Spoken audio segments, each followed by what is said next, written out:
करतानी, खेती करतानी, सरकार के तलाब से हुआ सभी 100% के अनुदान उन्होंने बांटे और साथ में वो खेती करे का जितना भी नल कूप और बोरिंग की सुविधा बाटे वो सब सरकारें फ्री में।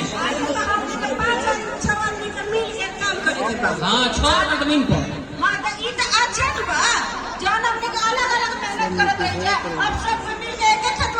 देखी सरकार के कहे का मतलब यह बा कि जितना भी नया नया पद्धति के आविष्कार हो बाटे पुरनका पद्धति का छोड़ दी, ठीक बा नु। और एकरा के अपने काटी हमनी के फसल के पटरी होके खेत हमनी के रहा है, तभी ना हमनी के समाज के गांव के पूरा देश के विकास हुई। बिल्कुल बाकी ना बाकी एक बताई चीज हमरा के कि ये सब लाभ कैसे ले जा सकेला हमनी के। अरे त लाभ लेवे खातिर बताओ तनी सुन ली।